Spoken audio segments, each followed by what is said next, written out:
Bonjour, j'en profite pour revenir discuter un petit peu avec vous, refaire le point sur les différentes façons de travailler ensemble, puisqu'il ça me semblait important de réactualiser un petit peu tout ça. Il y a eu beaucoup de nouveautés et donc le but étant toujours d'accompagner les femmes en fait blessées, les femmes hypersensibles qui ont eu un féminin agressé, humilié et qui ont besoin en fait de venir se reconnecter à elles tout simplement d'une certaine façon pour pouvoir vraiment réouvrir leur capacité, réouvrir leur confiance en elles, leur confiance au monde. Et donc ça passe par la trinité qu'il y a en nous-mêmes, c'est-à-dire déjà le corps, donc réhabiliter le corps, le comprendre, faire face aux différentes maladies également qu'on peut rencontrer, que ce soit des maladies gynécologiques, des maladies chroniques, tous les maux en fait que l'on peut traverser en tant que femme sont importants à nommer. C'est pour ça qu'on travaille vraiment la symbolique du corps humain, c'est-à-dire que veut nous dire notre corps. Et donc à travers une séance sur le crânio-sacré, c'est-à-dire on part du sacrum, de notre base, et on remonte au crâne, on fait ce lien en fait avec le nerf vague, le système nerveux qui a été malheureusement bien trop de fois abîmé dans notre enfance ou bien dans notre vie de femme. Et donc cette hypervigilance, ces angoisses génèrent des crispations et donc des maladies. Et c'est pour ça que c'est important vraiment de faire le point là-dessus, de regarder les différents mots physiques et de pouvoir en fait les libérer, les verbaliser tout simplement. Et ça passe du coup par la naturopathie, par la kinésiologie, ça passe également par tout ce qui va être des techniques de libération somatique, donc c'est-à-dire des techniques de libération par des mouvements doux pour remettre le corps en mouvement quand il a été traumatisé. Et bien souvent il a du mal à se mettre en lien avec le monde et donc c'est important de pouvoir le remettre en place. On travaille également cette notion-là du corps qui vient en fait bloquer certaines émotions, les refouler grâce à l'EFT, qui est une technique en fait de libération émotionnelle avec des points très précis sur le corps en lien avec la médecine chinoise pour en fait libérer les méridiens qui y sont associés. Donc ça c'est très important et ça vous permettra en fait de le gérer en autonomie si vous avez une crise d'angoisse, si vous avez des ressentis particuliers, que vous savez pas trop quoi en faire, et ben l'EFT vous permettra de le gérer même à distance de l'événement. C'est-à-dire que vous allez devoir vivre l'événement malgré vous et ensuite vous allez pouvoir y revenir de façon beaucoup plus apaisée avec des mouvements, avec des respirations, avec des prises de conscience et toujours ce lien au corps en fait qui permet, une fois qu'on a réhabilité le corps à être dans une situation de détente, de sortir de ce stress là, et bien de pouvoir en fait ressentir le divin sous les différentes formes qu'il y a autour de nous. Ensuite, on y rencontre l'âme. L'âme, elle va vraiment venir nous parler des vies antérieures, du transgénérationnel également, c'est-à-dire de toutes les charges qu'il y a autour de nous qu'on ne perçoit pas forcément, mais qui sont quand même là. Et l'âme, en fait, elle a pour but, à travers les souffrances qu'elle exprime, c'est pour ça que les souffrances physiques et les souffrances de l'âme ne font qu'un dans mon approche, parce qu'en fait, la souffrance est une façon de nous rappeler au divin, de nous rappeler à plus grand pour pouvoir ensuite se réparer et revenir à notre temple intérieur.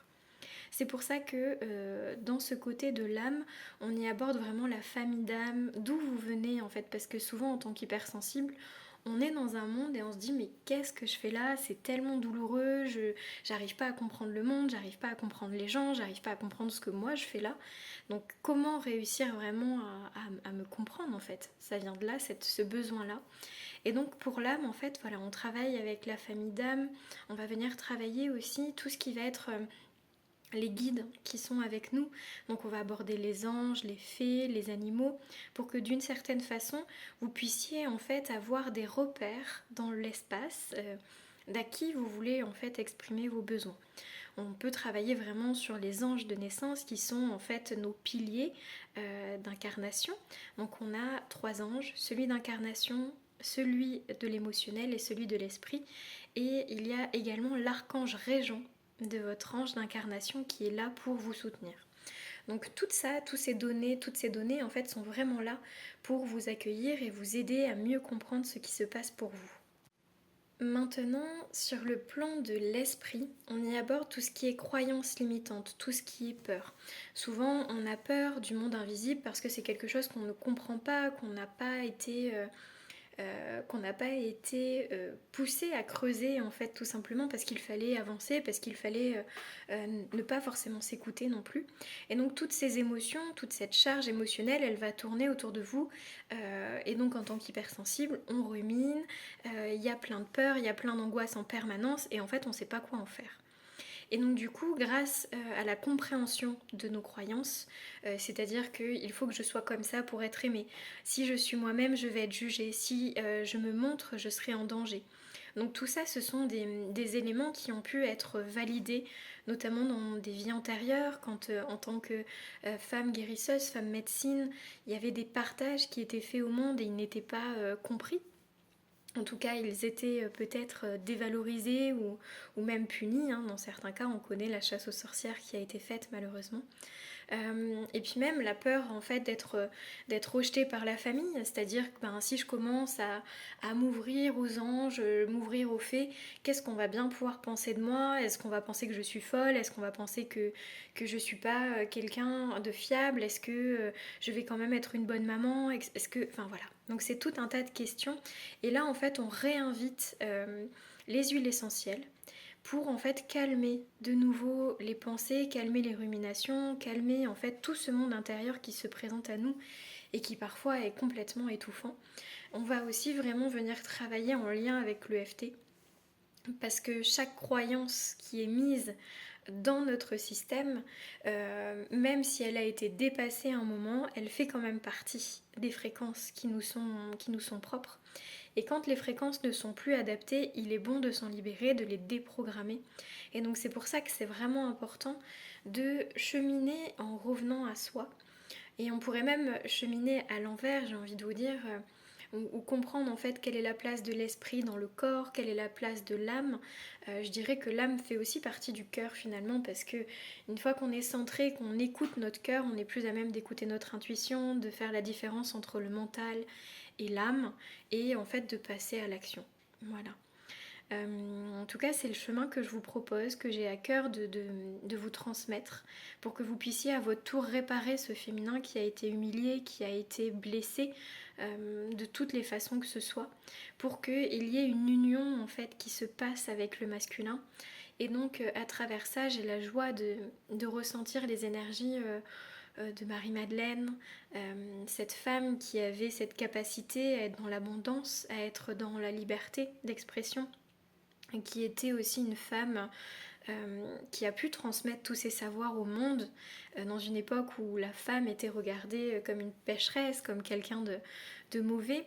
Et donc tout ce travail autour de Marie-Madeleine, de l'archétype de la femme, du féminin divin, se réinvite pour inviter le masculin. Parce que c'est ça que j'ai envie de dire à travers ces trois parties de vous. Le but étant l'union, le mariage divin avec Dieu, avec l'univers, avec la source, mais aussi ce mariage avec vous-même. Vos polarités entre votre masculin et votre féminin, pardon, et que les deux ne soient plus séparés.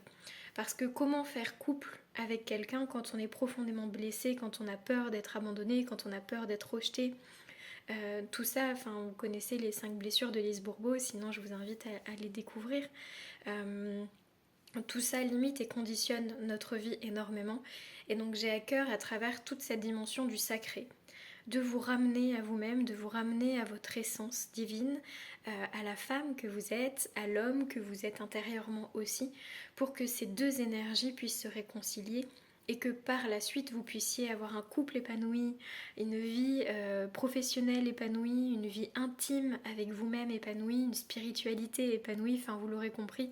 Le but étant vraiment de remettre de la lumière sur toutes ces souffrances, de ne pas les garder pour soi parce qu'il est souvent dit qu'il ne faut pas se faire plus de mal avec le mal qu'on nous a fait. Et je vous invite à ouvrir cette porte, à découvrir comment vous pouvez être présente pour vous-même, comment vous pouvez réapprendre à vous aimer, à vous considérer dans la dignité de ce que vous êtes en sortant de ces blessures d'humiliation, de culpabilité, pour retrouver cette femme lumineuse, cette femme médecine et vous apporter votre propre soutien. En tout cas, voilà la voie que je propose de traverser ensemble et je serai heureuse de vous retrouver sous différentes façons. Je vous dis à très bientôt.